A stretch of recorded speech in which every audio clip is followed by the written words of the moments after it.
മംഗല്യം തന്തുനാനെ. രചന നുസ്രത്ത് ബാനു. അവതരണം ഷാഹുൽ മലയിൽ. എഡിറ്റിംഗ് ഷെരീജ് പൂനൂർ. അറിയാം, നമ്മൾ കൂടെ തളർന്ന ആ കുട്ടി വീണുപോകും. അതിനെ കൈവിടാൻ നോക്കണേ നളിനി. ഭാസ്കരന്റെ ശബ്ദം ഇടറുന്നുണ്ടായിരുന്നു. ആ രാത്രി ഇരുവരെയും നിദ്രാദേവിയെ നോക്കുപോലും ചെയ്തില്ല.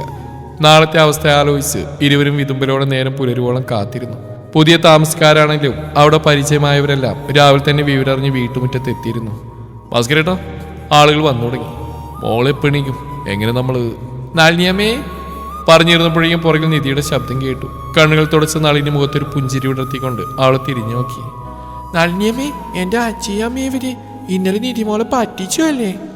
അയ്യോ മോളെ, അവർക്ക് ബസ് കിട്ടില്ല, അവരിപ്പോ വരും, മോള് വാ. ആനോ, അപ്പൊ നിധിക്കുറ്റിക്ക് മിഠായി ആയിട്ട് അച്ഛൻ ഇപ്പൊ വരുമല്ലേ നളിനിയമ്മേ? കൊഞ്ചി പറയുന്നവളുടെ അടുത്തായി മുട്ടുകുത്തിയിരുന്നു നളിനി. മോളെ, എൻ്റെ അച്ഛന് ഒരുപാട് മിഠായി കൊണ്ടുവരുമെന്ന് പറഞ്ഞിട്ടുണ്ട് നളിനിയമ്മേ. പട്ടണത്തിൽ നിന്ന് നല്ല ചോക്ലേറ്റ് വാങ്ങുമെന്ന് പറഞ്ഞു. നളിനിയമ്മക്ക് തരാട്ടോ മോളെ. ആ കൊച്ചുകുഞ്ഞിന്റെ സംസാരം താങ്ങാൻ കഴിയാതെ നളിനി അവളെ മാറോട് ചേർത്ത് പൊട്ടിക്കരഞ്ഞു. അയ്യോ, എന്തിനാ നളിനിയമ്മ കരയുന്നേ? ഭാസ്കരച്ച, എന്തിനാ നളിനിയമ്മ കരയുന്നേ? ഭാസ്കരച്ചൻ വായിക്ക് പറഞ്ഞോ എന്നെ നളിനിയമ്മേ? ഇല്ല മോളെ, ആരും എന്നെ വഴക്ക് പറഞ്ഞിട്ടില്ല. പിന്നെ എന്തിനാ കരയുന്നേ? എനിക്ക് വിഷമാവൂലേ നളിനിയമ്മ കരയാണ്ട്? നളിനി അവളെ നോക്കി തന്നെ മിഴികൾ തുടച്ചു. അമ്മേ. അപ്പോഴേക്ക് അമ്മയെന്ന് വിളിച്ചോണ്ട് നീലു അങ്ങോട്ട് വന്നു. നീലു, ദേ നളിനിയമ്മ കരയുന്നു, നിധി നീലുവിനോടായി പറഞ്ഞു. എന്നാൽ നീലുവിന്റെ കണ്ണുകൾ പുറത്തേക്കായിരുന്നു. നിധി, നിന്റെ വീട്ടിൽ ഒരുപാട് ആളുകൾ വന്നിട്ടുണ്ടല്ലോ. നീലുവിന്റെ ചോദ്യമാണ് നിധി അങ്ങോട്ട് ദൃഷ്ടിയെത്തിച്ച്. ശരിയാ നളിനിയമ്മേ, അവർക്ക് ആരാ?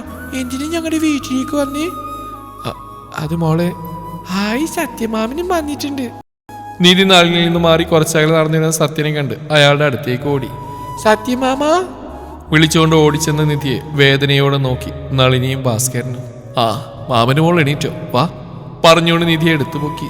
സത്യമാമി, ഇത് നോക്ക്, നിധിമോളുടെ വീട്ടിൽ ഒരുപാട് ആളുകൾ വന്നിട്ടുണ്ട്. എന്തിനാന്നറിയോ മാമി? സത്യന് തന്റെ തൊണ്ട ഇടറുന്ന പോലെ ശബ്ദമൊന്നും പുറത്തേക്ക് പോലും വന്നില്ല. ആ കണ്ണുകൾ കരഞ്ഞ് കലങ്ങിയിട്ടുണ്ട്. സത്യമാമി എന്തൊന്നും പറയാത്തേ? എൻ്റെ അച്ഛനും അമ്മ ഇപ്പൊ വരും, സത്യമാമക്കും തരാട്ടോ എൻ്റെ അച്ഛൻ കൊണ്ടുവരുന്ന ചോക്ലേറ്റ്. സത്യന് തന്റെ ശരീരം തളരുന്ന പോലെ ആ കുഞ്ഞിന്റെ മുമ്പിൽ തലയുയർത്തി ആ മുഖത്തേക്കൊന്ന് നോക്കാൻ പോലും സത്യന് കഴിഞ്ഞില്ല. ഇതേ സമയം പുറകിലൊരു ആംബുലൻസിന്റെ ശബ്ദം കേട്ട് നിധി അങ്ങോട്ട് നോക്കി. അയ്യോ! നളിനിയുടെ പൊട്ടിക്കരച്ചിൽ കേട്ട് നീലു നിധി എന്താണെന്ന് ഭാഗത്തോട് നോക്കി നളിനി ഭാസ്കരനും വിങ്ങിപ്പൊട്ടുന്ന കണ്ടു. സത്യമാമേ, അവരെന്തിനാ കരയുന്നേ? നിഷ്കളങ്കമായ ചോദ്യം ചോദിച്ചുകൊണ്ട് സത്യന്റെ മുഖത്തേക്ക് നോക്കിയതും അയാളുടെ മിഴികൾ നിറഞ്ഞൊഴുകുന്നുണ്ട്. അയ്യോ, സത്യമാമി കരയാണോ? അതെ, ബോഡി വെച്ചിട്ടുണ്ട്, നിങ്ങൾ ഈ കുഞ്ഞിനെ കൊണ്ട് പോയി കാണിക്കേ. പുറകിലൊരാളുടെ ശബ്ദം കേട്ടത് സത്യം തന്റെ മിഴികൾ തുടച്ചു. സത്യമാമി, ആരാ അത്? തന്റെ വീട്ടിലേക്ക് ചൂണ്ടി ചോദിച്ചു നിധി. മോളുവാ. സത്യൻ അവളെ മാറോട് ചേർത്ത് അവളെ വീട്ടിലേക്ക് നടന്നു. അകത്തേക്കുള്ള പടികൾ കയറുമ്പോൾ വെള്ളപ്പൊച്ച് അടുത്തടുത്തായി കിടക്കുന്ന രണ്ടുപേരെ കണ്ടു. ഒരാൾ ഇരുവരുടെയും മുഖത്ത് തുണി താഴ്ത്തിയതും അച്ഛി, അമ്മേ, ആ കുരുന്ന ശബ്ദം അവിടെ ആകെ അലയടിച്ചു. സത്യന്റെ ദേഹത്തുനിന്ന് കിനിഞ്ഞിറങ്ങി അവൾ ആ ചലനമറ്റ ശരീരങ്ങൾക്കടുത്തേക്ക് ഓടിച്ചെന്നു. അച്ഛി, അമ്മേ, എണീച്ചി, നീ അച്ഛനെ നിധി മോല വിളിക്കുന്നേ. ഇരുവരെയും തൊട്ടും കുലുക്കിയും വിളിച്ച് നിധി സത്യനും ഭാസ്കരനും അവളുടെ അടുത്തേക്ക് ചെന്നു. മോളെ, ഇല്ല മോളെ, അവരിനി എണീക്കില്ല. അങ്ങ് ദൈവത്തിന്റെ അടുത്തേക്ക് പോയി അവര്. ഇല്ല, നിങ്ങൾ കൊല്ലം പറയാ. ഈ നിധി തനിച്ചാക്കിട്ട് അച്ഛനമ്മ ഇങ്ങോട്ടും പോവില്ല. അച്ഛേ, എണീക്കച്ചേ, നീ ഞാൻ പെനങ്ങുവേ. അമ്മേ, എനിക്ക് വിശക്കണേ അമ്മേ, വാ, ഞാനിനി വികൃതി കാണിക്കില്ല. എന്റെ ശീതക്കുറ്റി പറയുന്നൊക്കെ ഞാൻ കേൾക്കും. ഇരുവരെയും മാറി മാറി വിളിച്ചുണർത്താൻ ശ്രമിക്കുന്നവളെ കണ്ട് അവിടെ നിന്നിരുന്ന കാണികളുടെ എല്ലാം കണ്ണുകൾ നിറഞ്ഞു. അല്പം കഴിഞ്ഞും കരച്ചിലിന് സ്ഥാനം പിടിച്ചു. നിധിയുടെ ഏങ്ങി കരച്ചിൽ കണ്ട് നീലു കരഞ്ഞോട് അവളെ ചേർത്ത് പിടിച്ചു. എടുക്കാൻ സമയമായി നാരോ പറയുന്നു കേട്ടപ്പോഴും അതൊന്നും ആ കുഞ്ഞുകുരുന്നിന്റെ കാതുകളിൽ കേൾക്കുന്നുണ്ടായിരുന്നില്ല. അച്ഛേ, അമ്മേ, ഇതിമോന് വിറ്റ് പോവില്ലേ അച്ഛേ? വാവിട്ട് കരയുന്നവളെ നളിനി മാറോട് ചേർത്ത് പിടിച്ചു. നിമിഷങ്ങൾ കടന്നുപോയിക്കൊണ്ടിരുന്നു. കത്തിയെരിയുന്ന ചിതയിലേക്ക് നോക്കി ഒന്ന് ശബ്ദിക്കാൻ കഴിയാതെ നോക്കി നിന്നു നിധി. അത്രയും നേരം കരഞ്ഞളന്നവളിൽ നിന്നും ഒരേങ്ങൽ പോലും കേൾക്കുന്നില്ലെന്ന് കണ്ടതും നളിനിക്ക് വല്ലാത്ത പേടി തോന്നി. ആ കുരുന്നിന്റെ മനസ്സ് കൈവിട്ടുപോയ പോലെ തോന്നിയവൾക്ക്. മോളെ നിധി, വാ, മോൾക്ക് നളിനിയമ്മയുണ്ടല്ലോ, വാ മോളെ. ഇല്ല പറയുന്നത് അവളുടെ കാതുകൾ കേൾക്കുന്നില്ല. കത്തിയെരിയുന്ന ചിതയിൽ മാത്രമായിരുന്നു അവളുടെ നോട്ടം. ആളും അനക്കവും എല്ലാം പോയി മറഞ്ഞു. ആ വീട് തീർത്തും ശൂന്യമായി. സത്യ, നിധി. ഭാസ്കരേട്ടാ, തൽക്കാലം നിധി ഇവിടെ നിൽക്കട്ടെ, നിങ്ങളുടെ കൂടെ. അവളെ കൊണ്ടുപോകുന്നുണ്ടല്ല. ദുർഗ ഇങ്ങോട്ടൊന്നും വരാൻ പോലും കൂട്ടാക്കിയില്ല. അങ്ങനെയുള്ള അവളുടെ അടുത്തേക്ക് ഞാൻ ഈ കൊച്ചിനെയും കൊണ്ട് ചെന്ന. മാത്രമല്ല, അവിടെ ഉള്ളതിനേക്കാൾ നിങ്ങൾക്കുമായിട്ട് അവൾക്ക് കൂട്ട്. അവളൊന്ന് ഈ അവസ്ഥയിൽ നിന്നും മറികടക്കട്ടെ. എന്താ സത്യ ഇത്? ഇവള് ഞങ്ങളുടെ നീലുവിനെ പോലെയല്ലേ? ഇവളെ വളർത്താനും ഞങ്ങൾക്കൊരു ബുദ്ധിമുട്ടുമില്ല. ഒരു കണക്കിന് പരിചയമില്ലാത്തൊരു അടുത്തേക്ക് കൊണ്ടുപോകുന്നതിനേക്കാൾ അവൾ ഇവിടെ തന്നെ നിൽക്കുന്നതാണ് നല്ലത്. എന്നാ ഞാൻ വരാൻ ഭാസ്കരേട്ടാ.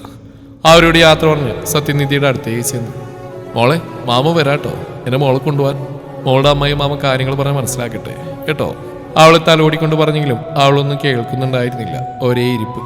അവളുടെ കൈകൾ പിടിച്ചൊരു മുത്തം നൽകി. നിറഞ്ഞ മിഴികൾ അടക്കി പിടിച്ച് സത്യൻ പടികൾ ഇറങ്ങി. ദിവസങ്ങൾ ഓരോന്ന് കടന്നുപോയി. നിധിയുടെ അവസ്ഥയും മോശമായിരുന്നു. സ്കൂളിൽ പോവാതെ, ആരോടും ഒന്നും മിണ്ടാതെ, അവളിലെ സന്തോഷവും പുഞ്ചിരിയും പാടെ മാഞ്ഞുപോയിരുന്നു. ഒരു ദിവസം സത്യം വന്ന് എല്ലാവരെയും കൂടെ അവളെയും ഹോസ്പിറ്റലിലേക്ക് കൊണ്ടുപോയി. മാനസികമായി തളർന്ന അവൾ അതിൽ നിന്ന് പുറത്തു കൊണ്ടുവരാൻ ശ്രമം നടത്തി. ആദ്യമൊന്നും വലിയ മാറ്റം തോന്നിയില്ലെങ്കിലും പിന്നീട് അവൾ എല്ലാത്തിനോടും പൊരുത്തപ്പെട്ടു. മാസങ്ങൾ കടന്നുപോയി. മരുന്നും ചികിത്സയും അവളിൽ മാറ്റങ്ങൾ സൃഷ്ടിച്ചു തുടങ്ങി. തന്റെ മാതാപിതാക്കളുടെ വേർപാടും അവളുടെ അവസ്ഥയുമെല്ലാം അവളിൽ നിന്ന് അശോകിക്കുന്ന ചിന്തയെ അവനെ അവന്റെ മയിൽപ്പീലി ഓർമ്മകളെല്ലാം പാടെ മറന്നു കളഞ്ഞിരുന്നു. നിധി, നിധി! നീല് നാലുപാട് നോക്കി വിളിച്ചു. എങ്ങനെയുണ്ട്? നിനക്കെന്നെ കണ്ടുപിടിക്കാൻ കഴിഞ്ഞില്ലല്ലോ. അത് പിന്നെ നീ ഇവിടെയല്ലേ വിളിച്ചു നിധി. ഇനി നമുക്ക് പിന്നെ കളിക്കാം. ദേ, അമ്മ നല്ല ചൂട് വടയും ചായ ഉണ്ടാക്കി വെച്ചിട്ടുണ്ട്, വാ. നീല് നിധിയെയും കൂട്ടി നളിനിയുടെ അടുത്തേക്ക് ഓടി. ആഹാ, നളിനിയമ്മയുടെ നിധിക്കുട്ടി നല്ല സന്തോഷത്തിലാണല്ലോ. കളിയിൽ ഞാനാ ജയിച്ചു നളിനിയമ്മേ. ആണോ? ആ, ഇനി പിന്നെ കളിക്കാം, വാ, ഈ ചായ കുടിക്കേ. ഒരു ചിരിയോടെ പറഞ്ഞോണ്ട് നളിനി ഇരുവർക്കും ചായ കൊടുത്തു. പുറത്ത് കോളിംഗ് ബെൽ ശബ്ദം കേട്ട് നളിനി ഉമ്മറത്തേക്ക് എന്നു. ഡോർ തുറന്ന് നോക്കിയതും ഭാസ്കരനും കൂടെ സത്യനുമുണ്ട്. ഭാസ്കരന്റെ മുഖത്ത് തീർത്ത് നിരാശയാണ്. ആഹാ, സത്യന, വാ കയറിയിരിക്കേ. സത്യനകത്തേക്ക് കയറി. നിധിയോടെ? അവിടെയുണ്ട്, രണ്ടുപേരും ചായ കുടിക്കുക. നിങ്ങളിരിക്കേ, ഞാൻ ചായ എടുക്കാം. വേണ്ട, ഞാൻ കവലിൽ നിന്ന് കുടിച്ചു. പിന്നെ ഞാൻ വന്ന് നിധിയെ കൊണ്ടുപോകാനാ. പെട്ടെന്നുള്ള സത്യന്റെ വാക്കുകൾ നളിനിയുടെ മുഖം പാടെ മങ്ങി. സത്യ, ഞങ്ങളവളെ നീലുവിനെ പോലെ കാണുന്നു. നീലുവിനും അവളില്ലെങ്കിൽ അറിയാം, നിങ്ങളവളെ പൊന്നുപോലെയാൻ നോക്കുന്നുണ്ട്. പക്ഷേ അവളെ നോക്കേണ്ട ഉത്തരവാദിത്വം അത് ഞങ്ങൾക്ക് തന്നെയാണ്. ഒരിക്കലും അവൾ ആർക്കൊരു ബാധ്യതയായി പോകാൻ പാടില്ല. അതാ സത്യ, ഞങ്ങൾക്ക് അവൾ ഒരിക്കലും ബാധ്യതയാവില്ല. ഇവിടുന്ന് അവൾ പോയാ. ബാക്കി പറയാൻ കഴിയാതെ നളിനി വിഷമത്തോടെ തലതാഴ്ത്തി.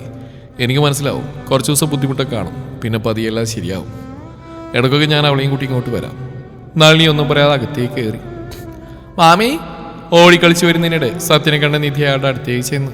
ആ, മാമൻ്റെ മോള് കളിക്കായിരുന്നോ? അതെ മാമി, മാമി എപ്പോഴാ വന്നേ? മാമ ഇപ്പോൾ വന്നേ ഉള്ളൂ. മോള് വേറെ റെഡിയാവാ, നമുക്ക് പോകണം. എങ്ങോട്ടാ മാമി? അതൊക്കെയുണ്ട്, നമുക്ക് മോളുടെ അമ്മയുടെ അടുത്തേക്ക് പോവാം. അവിടെ 2 കുഞ്ഞുവാവയുണ്ട്, മോൾക്ക് കളിക്കാനും കൂട്ടുകൂടാനൊക്കെ.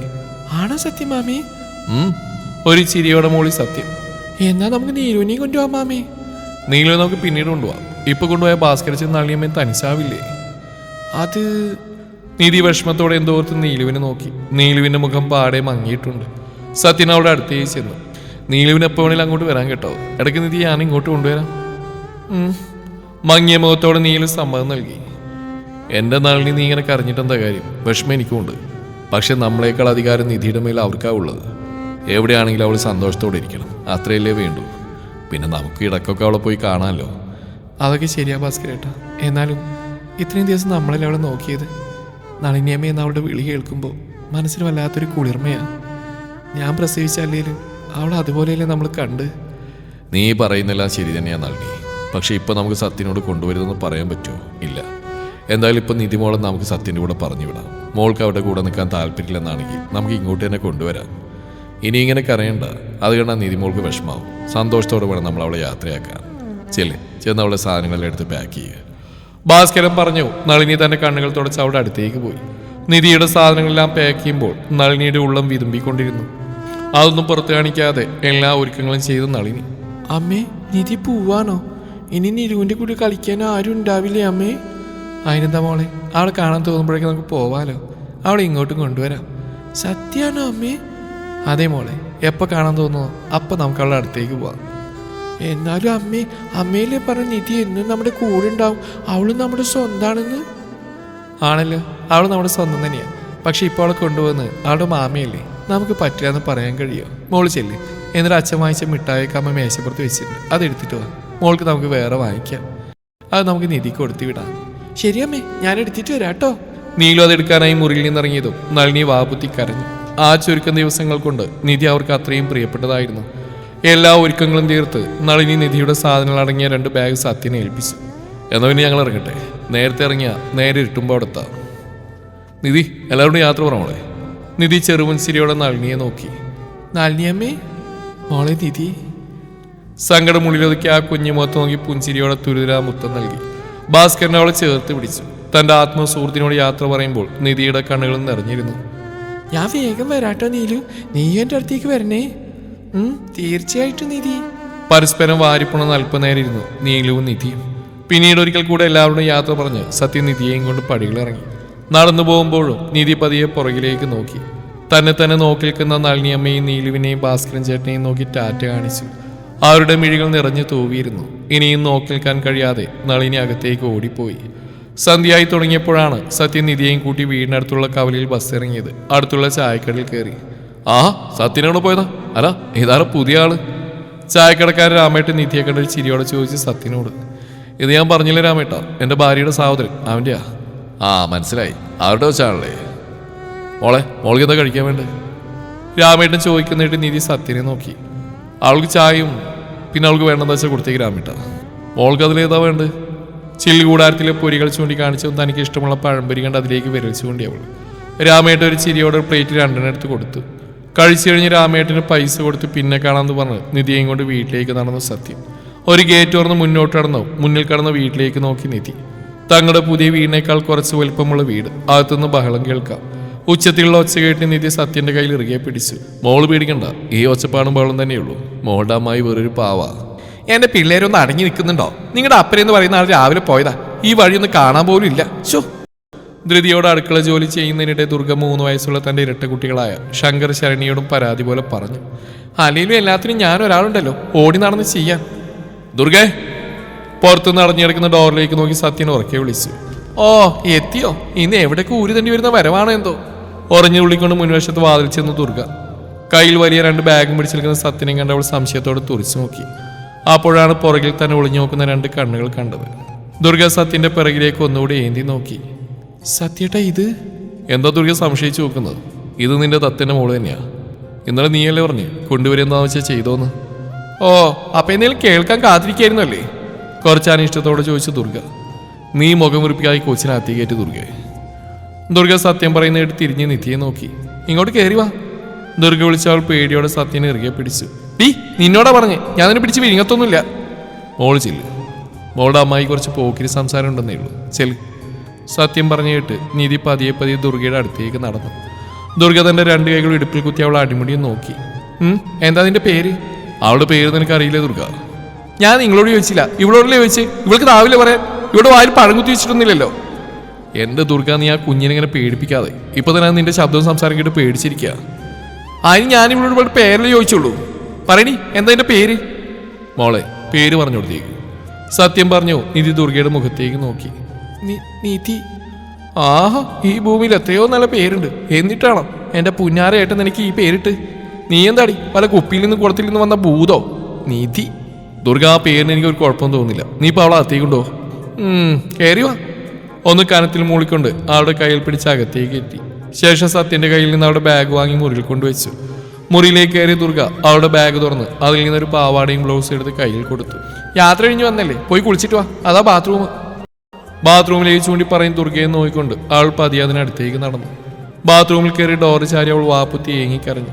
ആ നിമിഷം തന്റെ അച്ഛനെ അമ്മയും നളിനിയെയും നീലുവിനെയൊക്കെ മുഖം അവളുടെ കൺമുമ്പിൽ മിന്നി മാഞ്ഞു. എന്റെ ദുർഗ, നീ ആ കൊച്ചിനെ പേടിപ്പിച്ച് വരട്ടി നിർത്താൻ വന്ന് കയറിയ പാടാതെ നിന്നെ കണ്ട് പേടിച്ചേക്കുക. എന്തൊക്കെ പറഞ്ഞാലും നിന്റെ ദത്തന്റെ മോളാ. അതിന് ആൾക്ക് വേണ്ടി ഇവിടെ പ്രത്യേക ഒരുക്കളൊന്നും ഉണ്ടാവില്ല. ഉള്ള കഴിച്ച് അടങ്ങി ഒതുങ്ങി നീ ജീവിച്ചു പോവാം. നിന്നോട് പറഞ്ഞിട്ട് കാര്യമില്ല. എത്രയ്ക്കാലും നീ അവളുടെ അമ്മായിയാണല്ലോ. ആ സ്നേഹവും പരിഗണന ഉണ്ടാവുന്നേരിയ ഞാൻ അവളെ ഇങ്ങോട്ട് കൂട്ടിക്കൊണ്ടുവന്ന്. നീ എന്താന്ന് വെച്ചാൽ ചെയ്തോന്ന് എന്നോട് പറഞ്ഞപ്പോൾ ഞാൻ കരുതി അവൾ കാണുമ്പോൾ നിനക്ക് വല്ല മാറ്റം ഉണ്ടാവുന്നു. സ്വന്തം സഹോദരൻ അവസാനമായിട്ടൊന്ന് കാണാൻ പോലും നീ വന്നില്ല. അതും കൂടെ ഞാൻ ചിന്തിക്കണമായിരുന്നു. അങ്ങനെയുള്ള നിന്റെ അടുത്തേക്ക് അവളെയും കൊണ്ട് വരാൻ പാടില്ലായിരുന്നു. അവിടെ സ്വന്തം കുടുംബമല്ലായിട്ട് പോലും കരഞ്ഞുകൊണ്ടാ അവരുള്ള യാത്രയാക്കിയത്. അവിടെ ഇവള് സന്തോഷത്തോടെ കഴിഞ്ഞു പോകുന്ന ഞാനായിട്ടാ ഇങ്ങോട്ട് കൊണ്ടുവന്ന്. വേണ്ടായിരുന്നെന്ന് അപ്പോൾ തോന്നുന്നു. ഏതായാലും അവൾ നിന്റെ പെരുമാറ്റം കണ്ട് പേടിച്ച് പോകണമെന്ന് പറഞ്ഞാ തിരികെ കൊണ്ടുവിട്ടോളാം ഞാൻ. ആഹാ, കൊള്ളാലോ. തോന്നുമ്പോൾ കയറി വരാൻ പോകുന്നത് സത്രമൊന്നുമല്ല. എന്നാ പിന്നെ നീ അതിനോട് നല്ല രീതിയിൽ പെരുമാറ്. ഒന്ന് ഇരുത്തി മൂളി ദുർഗ. അല്ല ഈ പെണ്ണിത് എപ്പോ കേറിയതാ? ഡീ ഉഫ്, എന്തായിരുന്നു അതിന്റെ പേര്? നിധിയോ ഭൂതമോ? മനുഷ്യനെ വായി പറ്റുന്ന വല്ല പേരുമില്ല. ദേ ഒരു കാര്യം ഞാൻ പറഞ്ഞേക്കാം, നിധിയും ഭൂതമൊന്നും വിളിച്ചോണ്ട് നടക്കാൻ എനിക്ക് പറ്റില്ല. വായി പറ്റുന്ന നല്ല പേര് വേണം. നീ എന്താന്ന് വെച്ചാൽ വിളിച്ചു, അവിടെ അച്ഛനും അമ്മയ്ക്കും വിളിക്കില്ലല്ലോ. ദുർഗയുടെ മുഖത്തേക്കൊന്ന് കനപ്പിച്ച് നോക്കിക്കൊണ്ട് പറഞ്ഞ സത്യൻ ശേഷം അവിടുന്ന് എണീറ്റ് പോയി. ദുർഗ സത്യം പോകുന്ന നോക്കിക്കൊണ്ട് നിധിയുടെ മുറിയിലേക്ക് ചെന്നു ബാത്റൂമിന്റെ ഡോർ ചെന്ന് മുട്ടി. ഡീ കഴിഞ്ഞില്ല ഇതുവരെ? ദുർഗയുടെ ശബ്ദം കേട്ടതും നിധി വേഗം ഡോർ തുറന്നു. എന്താണ് നിനക്ക് ഇത്ര താമസം? ലൈൻ പൈപ്പിൽ നിന്ന് കിട്ടുന്ന വെള്ളം അത് മുഴുവൻ ഒഴിച്ചു തീർത്തോ? ഇല്ല, പേടിയോടെ ഇടറിക്കൊണ്ട് പറഞ്ഞു നിധി. ഇങ്ങോട്ട് വാ. ആളുടെ കയ്യിൽ പിടിച്ചു വലിച്ച് ബെഡിലിരുത്തി. മുടിയിൽ നിന്ന് ഇറ്റി വീഴുന്ന വെള്ളം കണ്ട് ആളുടെ കയ്യിൽ തോർത്ത് വാങ്ങി തല നന്നായി തുടച്ചു കൊടുത്തു. എൻ്റെ കൂടെ വാ. അവളെ ഇങ്ങോട്ട് ദുർഗ ഹാളിലേക്ക് ചെന്നു. നിലത്തിരുന്ന് കളിക്കാൻ ശങ്കരനെയും ശരണിയെയും അടുത്തേക്ക് കൊണ്ടുപോയി. ഇവിടെ ഇരുന്നോ, ഇവരെ അടികൂടെ നോക്കണം. ഞാൻ അത്താഴത്തിന് എന്തെങ്കിലും ഉണ്ടാക്കട്ടെ? ഒന്ന് മൂളിക്കൊണ്ട് തലകുലിക്ക് അവർക്കടുത്തായിരുന്നു. നിധിയെ കണ്ട് തിരുവൂർ അവളെ നോക്കി പുഞ്ചിരിച്ചു. അവരുടെ കൂടെ കളിപ്പാട്ടങ്ങളെടുത്ത് അവരെ കളിപ്പിച്ചും ചിരിപ്പിച്ച് അവരുടെ കൂടെ ഇരുന്നു. തന്റെ മക്കളുടെ പൊട്ടിച്ചിരി കണ്ട് ദുർഗ അടുക്കളയിൽ നിന്ന് ഹാളിലേക്ക് ചെന്ന് നോക്കി. അവരെ തന്നെ കൊണ്ട് കഴിയുന്ന പോലെ എല്ലാം കളിപ്പിക്കുന്ന നിധിയെ ഒരു നിമിഷം നോക്കി നിന്നു. ശേഷം വീണ്ടും തന്റെ ജോലിയിലേക്ക് തിരിഞ്ഞു. അച്ഛന്റെ മക്കൾക്ക് പുതിയ ചേച്ചി കിട്ടിയില്ല കൂട്ടിന്. നിധി, മോൾക്ക് ഒരു ഇഷ്ടമായോ? ആ മാമി, എന്റെ രസവരെ കൂടെ കളിക്കാൻ ഒരു ചിരിയോടെ പറഞ്ഞ നിധി. മോളെ, ഇനി നീ വേണം ഇവരെ ശ്രദ്ധിക്കാൻ. അവരുടെ ചേച്ചിയാ മോള്. മോളേക്കാൾ 2-2 വയസ്സേ ഇവർക്ക് കുറവുള്ളൂ. കുറച്ചുകൂടെ കഴിഞ്ഞാൽ വ്യത്യാസം തോന്നില്ല. അപ്പോഴും നല്ല കൂട്ടായിട്ടുണ്ടാവണം മോള് ഇവർക്ക്. ഞാൻ നോക്കും മാമേ. അല്ല, എന്തോ ഒരു നല്ല സ്മെല്ല് വരുന്നുണ്ടല്ലോ. ഒന്നും മണം വലിച്ചുകൊണ്ട് സത്യൻ നിധിയോട് ചിരിയോടെ പറഞ്ഞു. നിധി അറിയില്ലെന്ന മട്ടിൽ നോക്കി സത്യനെ. മക്കൾ കളിക്ക്, ഞാൻ മോടെ അമ്മായി എന്താ സ്പെഷ്യൽ ഉണ്ടാക്കാൻ നോക്കട്ടെ കേട്ടോ. സത്യൻ നിധിയൊന്നും തലവടി പറഞ്ഞുകൊണ്ട് അടുക്കളയിലേക്ക് നടന്നു. തുടരും ഈ കഥയുടെ ബാക്കി ഭാഗം നാളെ ഇതേ സമയം.